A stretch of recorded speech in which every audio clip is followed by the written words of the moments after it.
Dear fellow journalists, my name is Andrii Vitrenko. On behalf of Mediacentrу Ukraine, I welcome all journalists who share the truth of our fight for freedom with the world. Yesterday, Ukraine celebrated International Teachers' Day, and we consider education as important as national security. That's why we follow this topic, and our today's guest is Andrii Vitrenko, First Deputy Minister of Education and Science of Ukraine. Andrii, welcome. Glory to Ukraine, glory to heroes. It's been a month since the new academic year started, so this is the first academic year in the context of the full-scale invasion and full-scale war. Thank you very much. I believe that education during the wartime is one of the top priorities in national security context. Speaking of the educational process, the way it is organized, arranged, we have to assure you that it's ongoing, it's continuous, and it happens no matter what, so even during the full-scale invasion. We are being optimistic, however, with caution, because lots of kids they have mixed type, hybrid type of education, meaning so online and offline, depending on the capacity of shelters in educational facilities. Speaking of figures, as of the 1st of September, more than 120,000 kids joined this hybrid type of education, the so-called mixed type of education. It's, as I said, optimistic figure, but it's optimism with caution, because kids are going to learn new skills, new knowledge. Educational process is not going to be suspended or stop, and we continue working in such a mode. And more than 120,000 kids join educational facilities. Does that mean that families send children to school? Does that mean that some parents came back from other countries, or school have bigger capacity to host more children? It's a parallel process, basically. The number of kids who are outside of Ukraine since June, when we started monitoring this process, that was more than 600,000 children. At the moment, there are more than 400,000 children who are outside of Ukraine. More and more schools open their doors for their children when they have shelters, where they have shelters, and where they have special permits from the emergency services. So both kids come back and schools open their door to children. Do you have an understanding, figure-wise, how many children can attend schools on site physically? More than 2 million Ukrainian students, children, can study offline, which constitutes 65% of all school children. Geographically wise, where the situation is safer, where the situation is more challenging, we understand that closer to the front line is dangerous, but are there any other hot areas? You're absolutely right that the most complex, the most challenging situation is next to the front line in new deoccupied territories where the Russians destroyed almost completely our educational infrastructure. That's why children study online there. But given the success demonstrated by the armed forces of Ukraine, I do hope that even there children will be able to go back to school, because for educators there is nothing worse than empty schools where there is no student.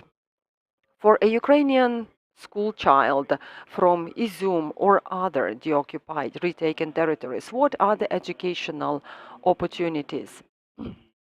These territories are being refurbished, and these children can study online. at their schools if they are registered, or if these are IDPs, they can join mixed type of education at any school wherever they are. So all these instructions, guidelines have been sent to all educational departments, to every region. Everybody has information. There is no problem with informational hunger. Could you give us an update on higher education, college education? How different is that? Ukrainian high educational facilities, colleges, universities keep working and providing educational services. Admission campaign was successful. We have accepted as many students as it was planned. Now students are taking exams for master's degree. Universities already have the experience of working with limited capacity of auditorium fund, and the biggest problem probably is the lack of shelters or the lack of shelter capacity. But all universities opened their doors. Admission campaign was successful, according to me, and we provided Ukrainian children with an opportunity to get college education and university education. Now, my next question will be about Ukrainian educators who ended up in the occupied territories. We understand that for many of them, the choice is not going to be easy. First of all, this is responsibility to their children, to their students. Secondly, it's unwillingness to cooperate with the occupational government that is trying to win the brain of people in the occupied territories. What is their situation and their condition? Thank you very much. This is a very challenging question. We understand all the dire conditions that these teachers are in, those who ended up in the occupied territories. From what I know from the Ministry of Education of Ukraine, Ukrainian teachers refuse to cooperate with the Russians. At least we don't know any of the cases. They keep teaching children according to school curriculum of Ukrainian school. I understand this is only online. In many regions bordering with the temporarily occupied territories, there were educational clusters that were created, and the IDPs, teachers, can organize educational process. So at least they have minimum capabilities. So they have classrooms where they can do online lessons, so that educational process in 1,200 schools that ended up in the occupied territories keep working, keep operating, and the children have access to good quality education and not the fake education that we see in different online channels. We know that the occupiers make children force students and force teachers to continue working, and sometimes it is through tortures, through barbarian methods. What is the line that you should draw where it is considered collaboration with the occupiers, or where it is the question of life and death? The question is very, very difficult to answer. According to the documents that we have provided to all educational departments, teaching school children using Russian curriculum is considered the element of collaboration. Our Ukrainian teachers know that for sure, and I know that they know, because before the beginning of the new academic year, we visited regions, and we visited those regions that are close to the front line. We met teachers, we met representatives of local territorial communities, and they assured us that 97–98% of school children are registered in Ukrainian schools, and they are educated according to Ukrainian school curriculum. Therefore, we are confident that Ukrainian teachers are not going to cooperate and collaborate with Russians.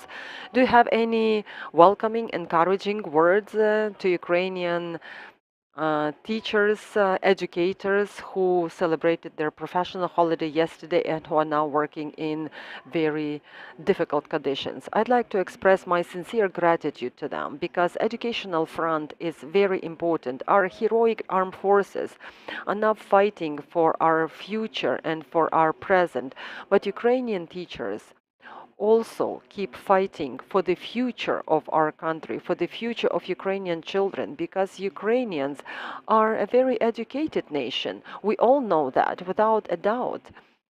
Unlike people who came with the weapon in their arms. Therefore, I take my hat off and I express my sincere gratitude to all Ukrainian teachers for their heroic work. We have to understand that they are not only trying to overcome problems of their students, their school children, because they have not only to educate them according to school curriculum, but they are also mental health providers. They have to overcome challenges that are much more difficult than challenges ordinary people overcome. Andrii Vitrenko, First Deputy Minister of Education and Science of Ukraine, thank you very much and sincere wishes to all Ukrainian teachers and educators. Please follow our announcement.